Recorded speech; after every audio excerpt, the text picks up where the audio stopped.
আগের ভিডিওতে আপনারা দেখেছেন যে আমরা এসেছিলাম তাকদার গ্রামের এক মনোরম হোমস্টে কৃপাগটিতে।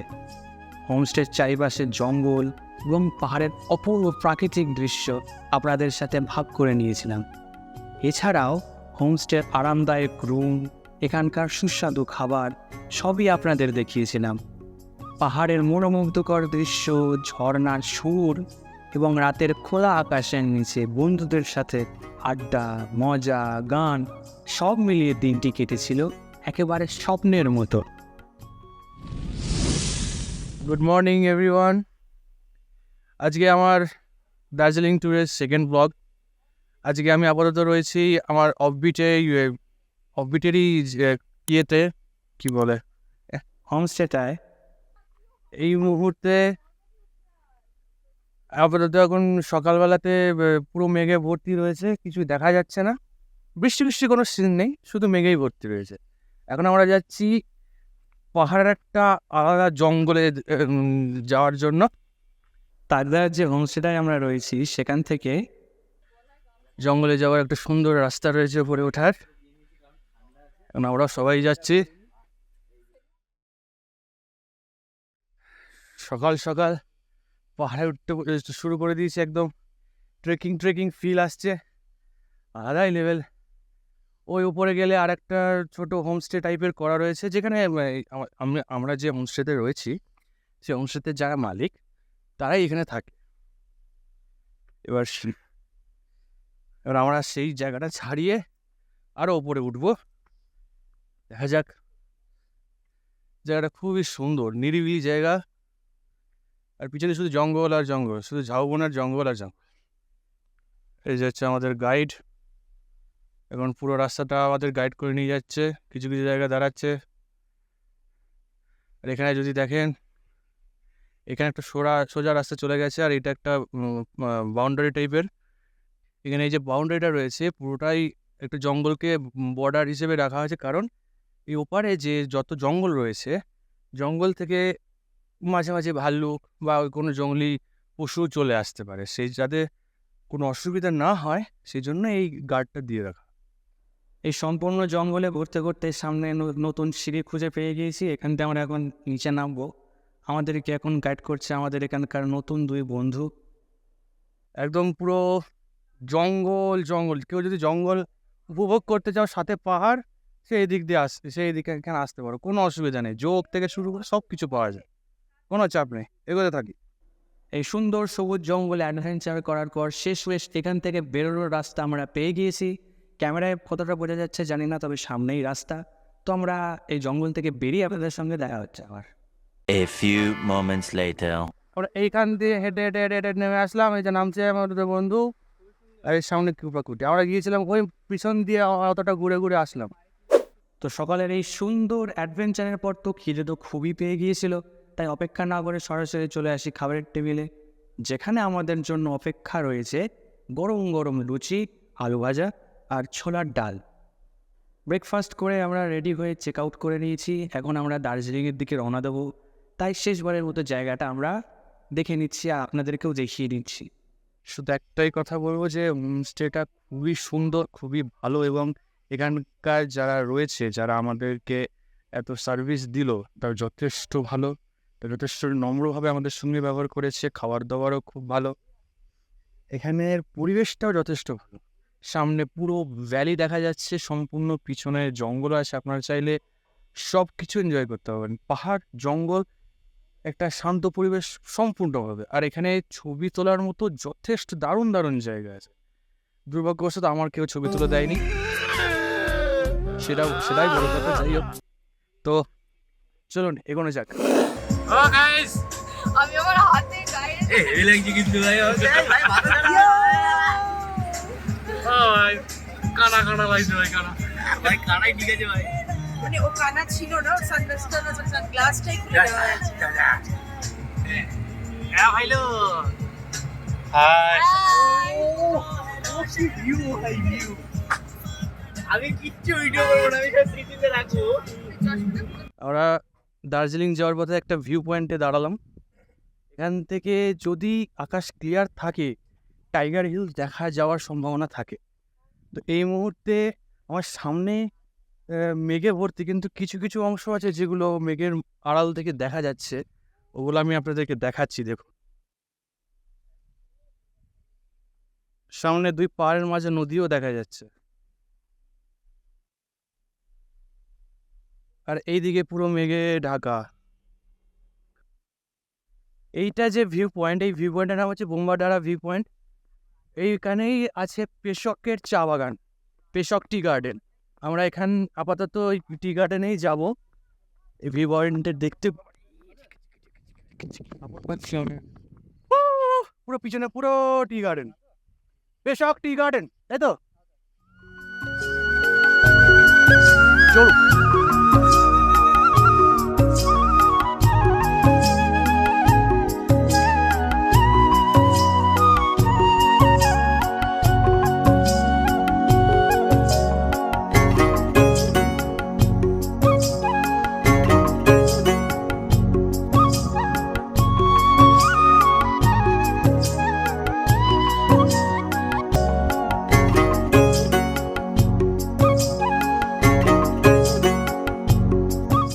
এই মুহূর্তে আমরা চলে এসেছি লামাহাটা ইকো ফরেস্টে। আর জায়গাটা এখান থেকে দেখতে অসাধারণ লাগছে, পুরো লম্বা লম্বা গাছ। ইকো ফরেস্টে আমরা রাস্তার বাইরে দাঁড়িয়ে আছি, কারণ বন্ধুরা সবাই টিকিট কাটছে। টিকিট প্রাইস বলে দিই, টিকিট প্রাইস হচ্ছে 20 টাকা করে, আর বাচ্চাদের জন্য তেমন কোনো চার্জেস দেওয়া নেই। ভাই, টিকিট কাটা হয়ে গেছে? টিকিট এই যে এইটা হচ্ছে টিকিট, 20 টাকা করে লামাহাটা ইকো পার্ক। আমরা এখন ইকো পার্কে ঢুকবো। আমরা ঢুকে পড়েছি, তো শুরুতেই দেখতে পাচ্ছেন পাইন গাছের বন, আর জায়গাটা খুবই সুন্দর লাগছে। আর যখন গাছের মাথা দিয়ে, এই মাথার ওপর দিয়ে যে মেঘগুলো উড়ে যাচ্ছে, জায়গাটা খুবই সুন্দর লাগছে। না, আমরা এখন ওপরের দিকে যাচ্ছি, আর সামনে যে রাস্তাটা খুবই সুন্দরভাবে বাঁধানোও রয়েছে। আমার বন্ধুরা অলরেডি আমাকে ছেড়ে এগিয়ে গেছে, তাই এখন খুঁজতে খুঁজতে ওপরের দিকে দৌড়ে দৌড়ে যেতে হচ্ছে। তো জায়গাটা খুবই সুন্দর লাগছে, সামনে একটা ট্রি হাউস টাইপের দেখতে মনে হচ্ছে, চলুন দেখা যাক।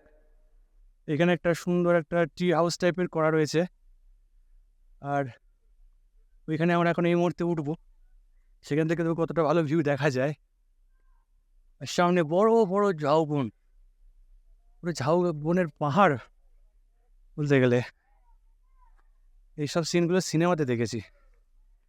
তো আমরা সবাই মিলে এখন এই ট্রি হাউসের উপরে উঠে পড়েছি। তো ট্রি হাউস থেকে এইটা হচ্ছে সুন্দর রূপ এই লামাহাটা ইকো পার্কের। আর এই মেঘগুলো যখন গাছের ওপর দিয়ে যাওয়া আসা করছে, তো জায়গাটা অত্যন্ত আকর্ষণীয় লাগছে। ট্রি হাউস থেকে নেমে মেঘের আরও কাছে যাওয়ার জন্য আমরা এই সিঁড়ি দিয়ে আরও ওপরের দিকে উঠে চলেছি। আশা করছি ওপরে গেলে আরও সুন্দর সুন্দর দৃশ্য আমি নিজে দেখতে পারবো এবং আপনাদেরকেও দেখাতে পারবো। এই মুহূর্তে পুরোটা মেঘে ভর্তি।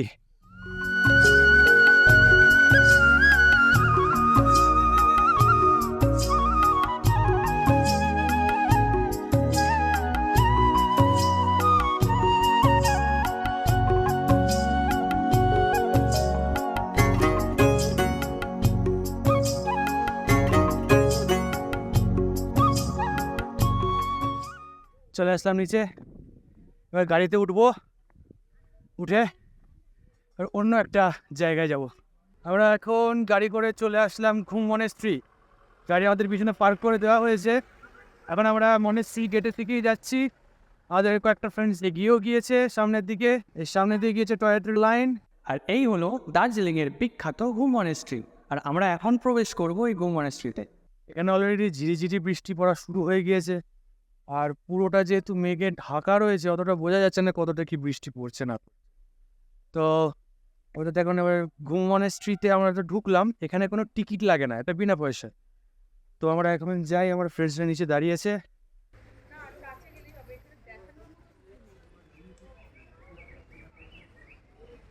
পুরো মেঘে ঘিরে গিয়েছে, মেঘ বলো কুয়াশা বলো যাই বলুন, পুরো ঘিরে রয়েছে চারিদিকটা।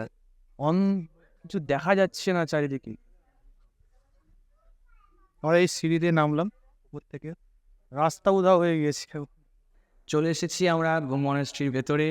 সামনেই দেখতে পাচ্ছেন বৌদ্ধিস্ট প্রেয়ার হুইল, আর এই হলো ভগবান গৌতম বুদ্ধের সুন্দর অপরূপ একটা মূর্তি, দেখতে খুবই সুন্দর লাগছে।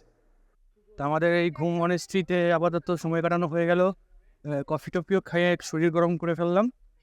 এবার আমরা যাচ্ছি আবার গাড়ির দিকে, কারণ এবার আমরা যাবো আর একটা নতুন পয়েন্ট।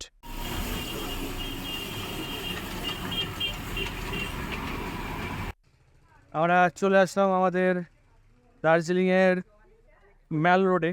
সেখান থেকে ম্যাল রোড থেকে একটু ভেতরের দিকে ঢুকে আমাদের থাকার হোটেলের নাম হচ্ছে হোটেল এলিমেন্ট। হোটেলে ঢুকেই আমাদের প্রথম ওয়েলকাম জানাচ্ছে আমাদের গণপতি বাপ্পা, জয় গণপতি বাপ্পা। কে 3টে রুম অ্যালট করা হয়েছে এখানে। এটা হচ্ছে ডবল বেডের রুম, এখানে 2জন থাকতে পারবে, কষ্ট একটু চেপে চুপে থাকলে 3জন। আর বাকি রয়েছে আরও এদিকে 2টো রুম রয়েছে, সেইগুলো হচ্ছে মানে ডবল বেডের, মানে একটা ডবল বেড সাথে একটা করে সিঙ্গেল বেড। ওই রুম হচ্ছে এই যে দেখাচ্ছি আপনাদের, এখানে দেখাচ্ছি আপনাদের, এইটা হচ্ছে লবি থেকে এই হচ্ছে রুম। এই রুমে ঢুকেই এখানে ডবল বেডের একটা রুম রয়েছে, সাথে টেবিল চেয়ার, এইখানে টিভি, আর এইখানে আর একটা সিঙ্গেল বেড রয়েছে। টোটাল 3জন এখানে আরামসে থাকা যাবে। আর এইখানে রয়েছে বাথরুমটার ভেতরটা দেখিয়ে দিই। এখানে বেসিন থেকে শুরু করে ওইখানে টয়লেট। আমরা সবাই একটু সেটেল হয়ে যাই, গিয়ে একটু ফ্রেশ হয়ে নিই, তারপরে আমি দেখাচ্ছি কোথায় কি রয়েছে। এই হচ্ছে রুমের জানলা থেকে বাইরের ভিউ। শুধু দুর্ভাগ্যবশত চারিদিকটা মেঘে ঢাকা বলে কিচ্ছু দেখা যাচ্ছে না, তবে আশা করছি মেঘ সরে গেলে আপনাদের সুন্দর দৃশ্য দেখাতে পারবো। এই মুহূর্তে চলে যাচ্ছি খাওয়া দাওয়া করার জন্য। আমাদের ফ্রেন্ডসরা উপরে চলে গিয়েছে অলরেডি খাওয়ার জন্য। এই হোটেলের যে রেস্টুরেন্ট সেটা আছে 4th ফ্লোরে, তার উপর টেরেস রয়েছে, আমরা টেরেসেও যাব। আমাদের যেহেতু প্যাকেজিং করা রয়েছে, তো প্যাকেজ সিস্টেম করা রয়েছে, তো আমাদের হোটেলে খাওয়া দাওয়াটাও একই সঙ্গে ধরা। তো আলাদা করে আমাদেরকে খাবার দাওয়ার জন্য আলাদা করে কোনো ফিস পে করতে হবে না, কারণ সেটা প্যাকেজিংয়ের মধ্যে যেহেতু ইনক্লুডেড। তো এই মুহূর্তে যাচ্ছি আমরা খাওয়া দাওয়া করার জন্য, তো চলুন। এখানে টাইমে বসে পড়েছি লাঞ্চের জন্য, একদম জানলার ধারে। এটা জেনে না বাইরে কিন্তু সব টাইম বাইরে পুরো কুয়াশায় ভর্তি, কুয়াশা বলা ভুল হবে, মেঘ লিখে জন্য বাইরে কিছু বোঝা যাচ্ছে না। আর এখানকার রেস্টুরেন্ট লাইব্রেরি না কোনো মিউজিয়াম বোঝা মুশকিল, কারণ রেস্টুরেন্টে যেমন খাওয়া দাওয়ার সুন্দর পরিবেশ, টেবিল চেয়ার রয়েছে, পিছনে লাইব্রেরির মতো বই খাতা সব রয়েছে, আর সামনে রয়েছে পুরো নানান দেশের টাকার কালেকশন, মিউজিয়ামের মতো। তো এসে গিয়েছে আমাদের দুপুরের খাবার। মেনুতে রয়েছে ভাত, ডাল, পাঁপড় ভাজা, স্কোয়াশের তরকারি, সাথে মাছের তরকারি। আমাদের দুপুরে খাওয়া দাওয়া পাত্র সারা হয়ে গেল। এবার আমরা সবাই যে যার রুমে একটু ফ্রেশ হবো, মানে স্নান টান করবো, কারণ সারাক্ষণ স্নান করা হয়নি, সকালে স্নান করেও বেরোয়নি। এখন স্নান টান করবো, একটু রেস্ট নেবো। খাওয়া দাওয়া কমপ্লিট করলাম, অনেক খাওয়া দাওয়া হয়েছিল, বাট রান্না মোটামুটি অ্যাভারেজ। তো ঠিক আছে, ইটস ওকে, নো প্রবলেম। তো এখন আমরা যে একটু ফ্রেশ হয়নি, বিকেলবেলায় ঘুরতে বেরোবো।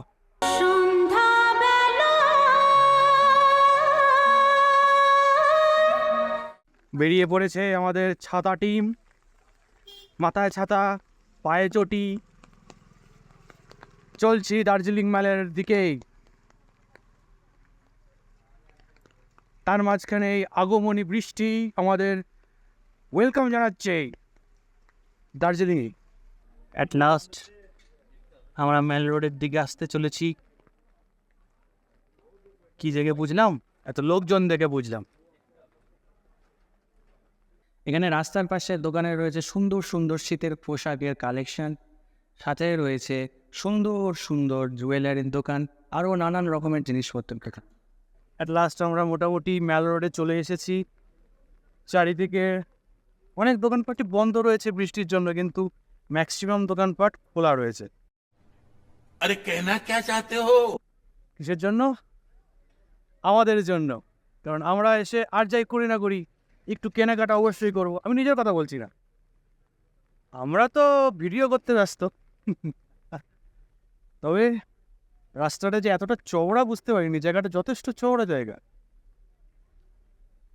নাইস।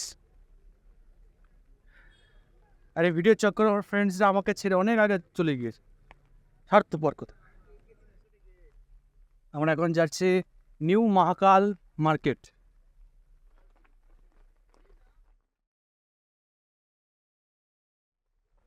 বৃষ্টির জন্য ম্যাক্সিমাম দোকানপাটই বন্ধ, তো অনেক দোকানপাটই খোলা রয়েছে, কিছু কিছু দোকানপাট, সেগুলো আমি দেখানোর চেষ্টা করছি।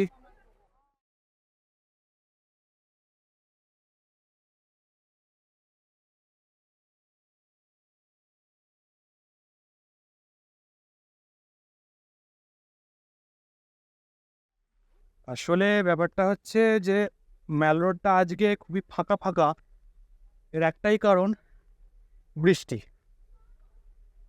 কেবলমাত্র বৃষ্টির জন্য আজকে এই ম্যাল রোডটা পুরো ফাঁকা ফাঁকা, কোথাও তেমন কোনো লোকজন কেউ নেই।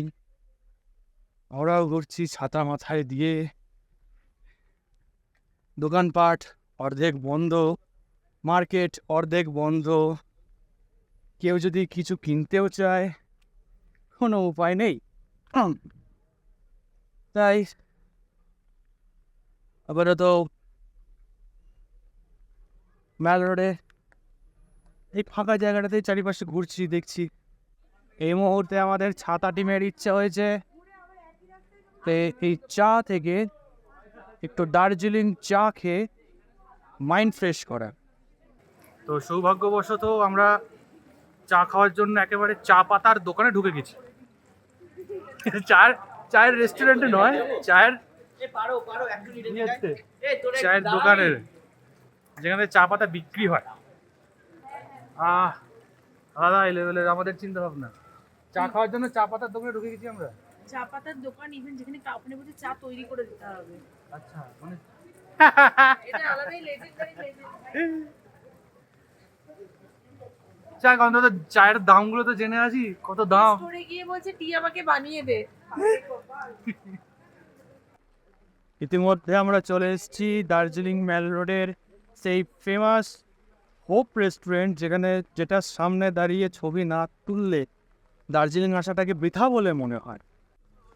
এই সেই দার্জিলিংয়ের ফেমাস হোপ রেস্টুরেন্ট, যার সামনে দাঁড়িয়ে সবাই ছবি তোলার জন্য লাইন দিয়ে দাঁড়িয়ে আছে। এতক্ষণ হোপের সামনে তো আমরা ছবি নিয়ে একদম মাতামাতি করলাম, তাই এই মুহূর্তে আমরা হোপের উল্টো দিকে টি জাংশনে দাঁড়িয়ে পড়লাম চা খাওয়ার জন্য। কারণ সবারই এখন হাত পা ঠান্ডা হয়ে গেছে, গরম গরম ওদের নিজে চা খেয়ে একটু নিজেকে গরম করা হবে, তারপর হোটেলের দিকে যাওয়া হবে। একদম গরম গরম মশালা চা হতে পারছি না ভাই। আমাদের তো আজকের মতো রাতের দার্জিলিং খতম। এমনি মোটামুটি রাত 9টা বাজে, হালকা বৃষ্টি হচ্ছে। এবার আমাদের ডিনার করতে হবে। এবার আমাদের ডিনার করতে হবে, তাড়াতাড়ি হোটেলে পৌঁছাতে হবে, নাহলে আজকের রাতের মতো ডিনার আর হবে না। কি খেতে দেবে না? তো আজকের মতো গুড নাইট।